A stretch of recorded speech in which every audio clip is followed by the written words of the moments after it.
What's up, everybody? Today we're going to be getting all the air out of my coolant, and we're going to use this kit. I got it from Amazon. I'll put a link to this in the description.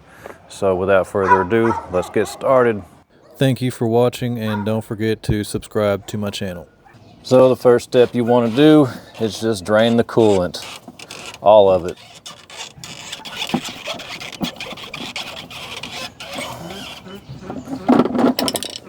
And it'll drain a lot faster if you take the cap off of the tank. Make sure you do this when the engine is cold, after it's been sitting for a while. Now she's draining a little faster. And if you're wondering why I'm doing this, well, there's a thing called cavitation, which is where you have trapped air in your coolant and the bubbles pop. And when they pop, it's like little explosions. They can do damage like this. This came off my water pump, and I had to replace it because the damage was so bad. Used to, I would just fill it up and call it good, but now I want to go ahead and make sure I get the air out. It really doesn't cost much to do that, just a little bit of time and effort. All right, step one says open the car hood. Well, that's a truck hood, but it is open. Step two, drain all the water from the radiator. Already did that. Step three, connect the universal rubber adapter to the radiator, or select a suitable adapter to connect to the radiator. So this little kit comes with all these adapters. Here's 4 of them right here, and then it comes with this piece already on there.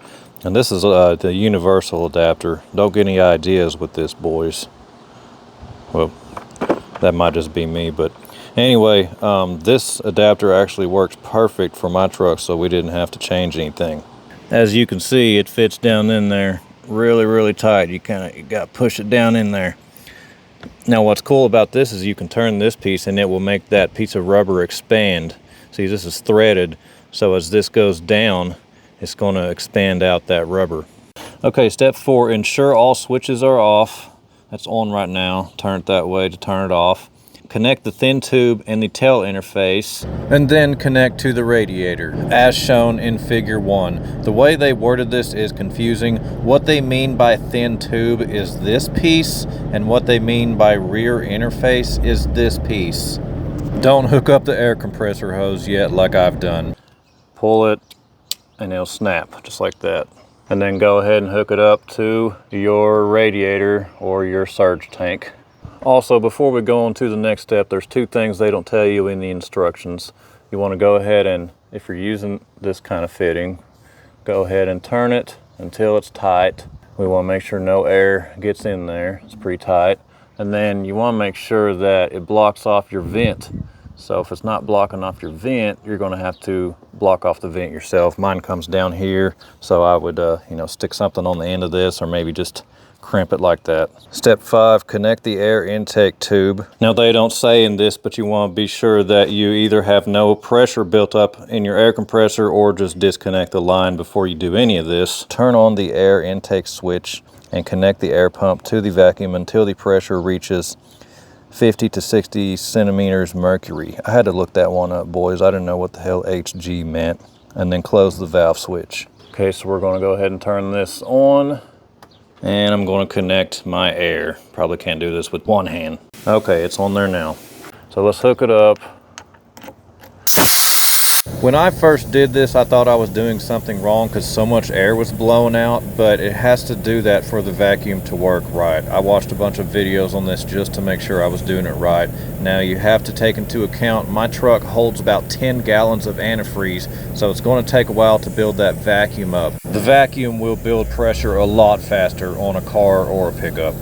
Let's speed the video up. This took about 2 minutes and 5 seconds for it to build up the optimal vacuum pressure. Go ahead and turn this and disconnect our air. I've been sitting here for about 5 minutes. As you can see, the pressure is still right there in the center of the yellow. If you got any leaks in your coolant system, just start losing pressure on this gauge. So this is a really good way to kind of tell just how airtight your coolant system is. Step 6 says connect the coolant hose to the main unit with the other end placed into the coolant container. The interface must be fully submerged below the water level. Turn on the water intake switch and the coolant will automatically refill the radiator. So we got to pull this piece off first. And then put our line on here. Make sure this snaps. Go ahead and put it into our antifreeze.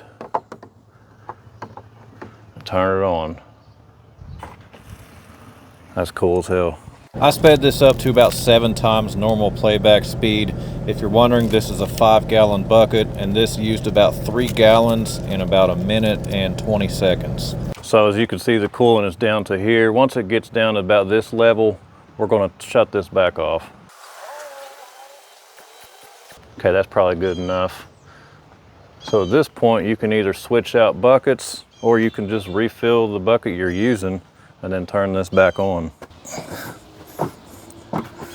So in my case, I'm just going to refill the bucket. This is probably the easiest way.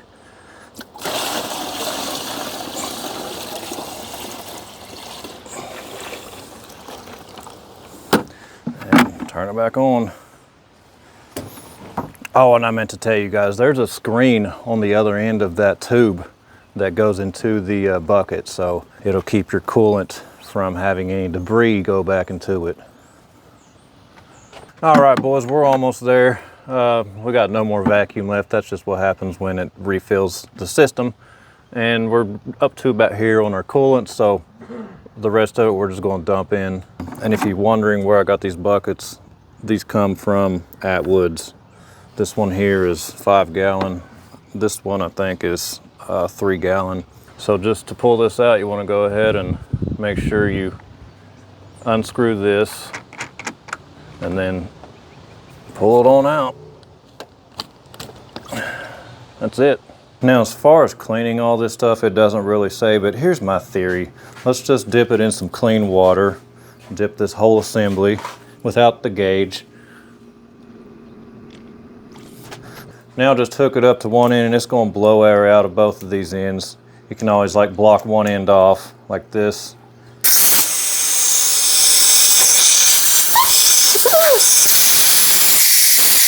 Pulling a vacuum right now on my finger.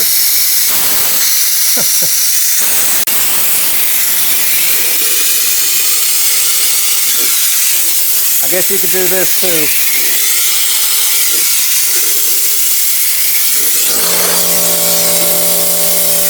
Normally when I have to refill the coolant system and then I'll start the truck up, this will drop really fast, like way down to here.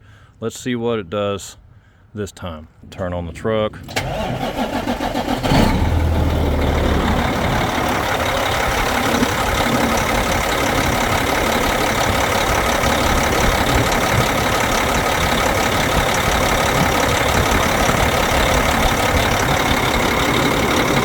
So that was a fun little video. This kit is awesome.